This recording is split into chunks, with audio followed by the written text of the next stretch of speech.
Saudara, belum lama berselang, euforia deklarasi pasangan bakal calon presiden Anies Baswedan dan bakal calon wakil presiden Muhaimin Iskandar menyedot perhatian publik.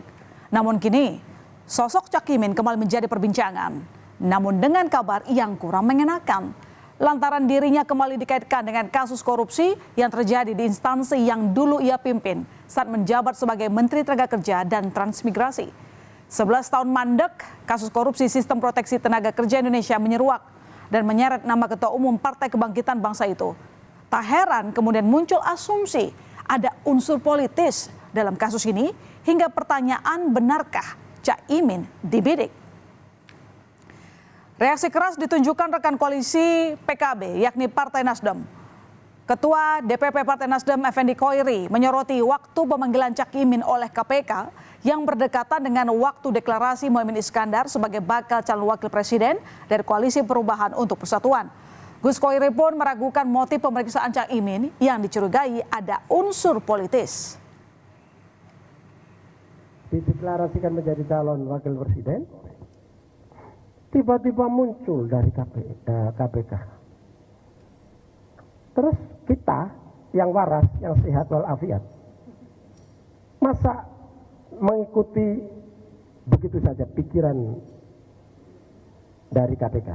Tentu ada pikiran yang berbeda. Ini ada apa ini? Ini betul proses hukum atau ini politik? KPK betul menjadi alat penegak hukum dalam konteks pemberantasan korupsi atau dia menjadi alat politik?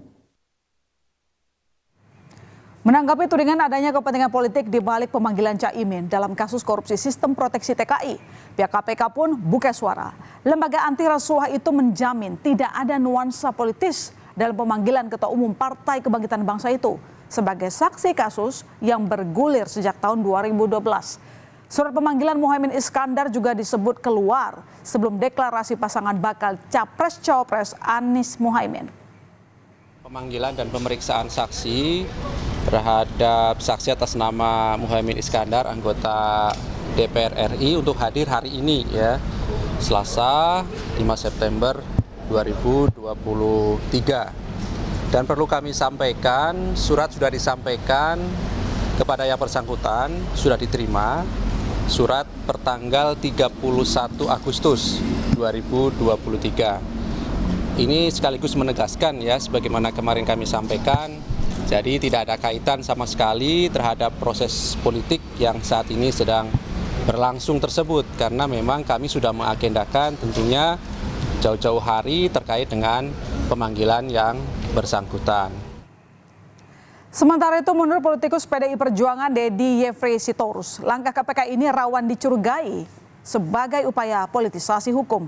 Ia bahkan menduga adanya peran seseorang yang berkuasa di balik pemanggilan Cak Imin. Kami sangat menyayangkan kalau ini bukan murni penegakan hukum. Kami tahu ada orang yang berkuasa yang terkait dengan penegakan hukum, ya, terutama di legislasi yang berdansa dengan kasus ini. Tidak ada kaitannya dengan PDI Perjuangan, tidak ada kaitannya dengan Pak Jokowi. Tidak tahu kenapa KPK justru pada saat-saat politis seperti ini mengambil tindakan.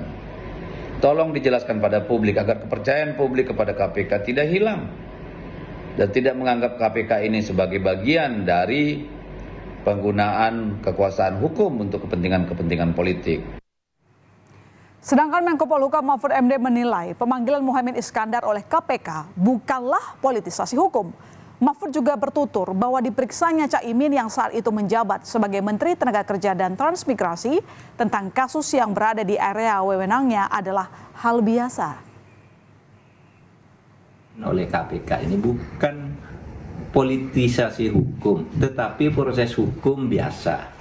Menurut saya politisasi hukum itu artinya menggunakan hukum sebagai alat politik untuk kepentingan politik.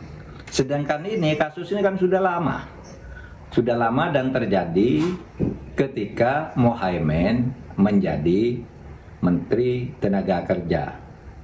Ya, tersangkanya sudah ada. Jadi karena ini proses hukum, jadi menjadi sambungan-sambungan Muhaimin itu. Sementara menyikapi pemanggilan dirinya yang dijadwalkan 5 September kemarin, Caimin tidak datang. Bukan tanpa sebab, ia memang telah menyampaikan kepada KPK bahwa dirinya berhalangan hadir dan kemudian diketahui menghadiri acara di Tanah Laut, Kalimantan Selatan.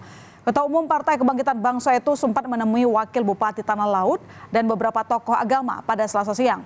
Namun kemudian langsung kembali ke Bandara Syamsuddin Nur di Banjarbaru dan batal menghadiri Gema Al-Quran dan MTQ Nasional ke-9 di Tanah Laut yang sebelumnya dijadwalkan akan dikunjunginya.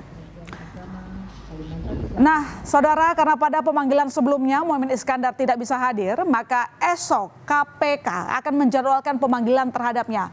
Sebelumnya Muhaimin memang menyampaikan bahwa bisa menjalani pemeriksaan pada Kamis 7 September. Namun KPK berencana menjadwalkan pemanggilan ulang pekan depan. Tetapi pada akhirnya pemanggilan jadi dilakukan besok. Oleh karena itu tentu untuk memperjelas perbuatan dari para tersangka, tentu kebutuhan untuk memanggil seseorang sebagai saksi sangat diperlukan. Oleh karena itu kehadiran dari saksi Pak Muhaimin Iskandar juga sangat penting untuk memperjelas seluruh perbuatan dari para tersangka yang sudah kami tetapkan dalam kegiatan penyidikan dimaksud. Dan Caimin pun telah siap memberikan keterangan dalam kasus korupsi sistem proteksi TKI. Ia menyebut proses pemeriksaan ini adalah hal biasa. Caimin akan diperiksa sebagai saksi pada kasus yang telah bergulir sejak 2012. Oh, besok pasti datang.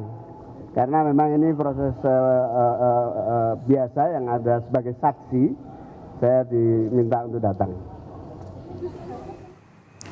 Lalu sebenarnya bagaimanakah penjelasan tentang kasus korupsi pengadaan sistem proteksi TKI di Kementerian Tenagakerja dan Transmigrasi itu yang tengah diusut KPK? Pihak KPK sendiri belum memberikan perincian perjalanan kasus ini.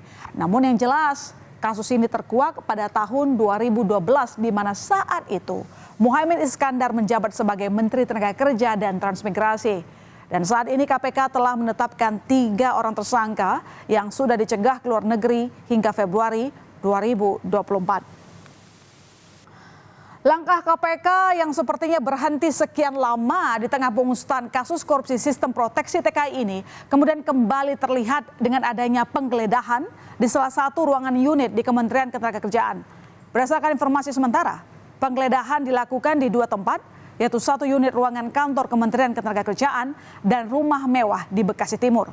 Penggeledahan dilakukan selama 2 jam. Namun hingga saat ini KPK belum merilis hasil penggeledahan dan siapa saja tersangkanya. Datang ke salah satu unit di Kementerian Tenagakerja yang membidangi pekerjaan migran Indonesia. Kalau dulu kita kenal direktoratnya namanya PT KLN, dan mereka mungkin mencari informasi dan data, tapi secara pasti saya belum mengetahui secara detail. Mari kita lihat kembali bagaimana perjalanan kasus pengadaan sistem proteksi tenaga kerja Indonesia di Kementerian Tenagakerja dan Transmigrasi saat itu, saudara. Dan seperti kita tahu bahwa kasus yang bermula tahun 2012 ini sempat tak terdengar sekian lama hingga akhirnya mengejutkan publik di tahun ini karena berkaitan dengan sosok yang baru dideklarasikan sebagai bacawa pres Muhaimin Iskandar. Pengungkapan kasus ini semakin diperjelas dengan penggeledahan di Gedung A, Kementerian Ketenagakerjaan pada 21 Agustus 2023. Kemudian berlanjut dengan surat pemanggilan Caimin yang disebut KPK dikirim pada tanggal 31 Agustus 2023. Yang berarti sebelum deklarasi tanggal 2 September 2023. Nah, KPK pun menyampaikan hal ini untuk menepis tudingan bahwa pemanggilan seolah-olah sengaja dilakukan tak lama setelah deklarasi bacawa pres. Panggilan itu merupakan yang pertama untuk Caimin pada 5 September 2023 lalu, di mana kemudian dijadwalkan ulang menjadi besok. Dalam kasus ini, KPK telah menetapkan 3 tersangka, yakni 2 aparatur sipil negara dan 1 dari pihak swasta. Sekilas tentang sistem proteksi yang dipermasalahkan dalam hal ini, saudara, yakni merupakan sistem yang digunakan untuk pengelolaan data proteksi TKI sehingga dapat dilakukan pengawasan dan pengendalian. Saudara, bukan sekali ini saja sosok Caimin dikait-kaitkan dengan kasus korupsi di kementerian yang dipimpinnya kala itu. Ia sebelumnya juga pernah disangkut pautkan dengan sebuah kasus korupsi yang sempat menyita perhatian publik pada tahun 2011 lalu, yakni kasus korupsi proyek program percepatan pembangunan infrastruktur daerah transmigrasi yang populer dengan sebutan skandal kasus kardus durian. Dan mungkin Anda bertanya-tanya, kenapa bawa-bawa kardus durian? Nah, pasalnya, kasus itu terkuak setelah petugas KPK melakukan operasi tangkap tangan pada 2 pegawai Kementerian Ketenagakerjaan kala itu tahun 2012. Dalam penangkapan itu, KPK menyita uang senilai 1,5 miliar rupiah saudara yang disimpan dalam kardus durian. Nah, sudah jelas kan arti dibalik istilah itu. Uang itu rencananya akan diberikan oleh seseorang dari pihak swasta ke sejumlah pejabat Kemenaker Trans sebagai komitmen fee untuk mendapatkan proyek di 4 kabupaten di Papua. Dan pada akhirnya 2 pegawai Kemenaker Trans itu dijatuhi vonis 3 tahun penjara. Sementara 1 orang dari pihak swasta dijatuhi hukuman 2,6 tahun penjara. Kembali disangkut pautkan dengan hukum, tentunya tak diinginkan oleh seorang Muhaimin Iskandar yang kini tengah berada dalam suatu pentas di panggung politik yang besar sebagai bacawa pres. KPK menjamin kasus ini bukan politisasi hukum, tetapi proses hukum biasa. Semoga saja KPK menepati janjinya untuk tidak menggunakan hukum sebagai alat kekuasaan, tetapi semata-mata untuk menegakkan keadilan.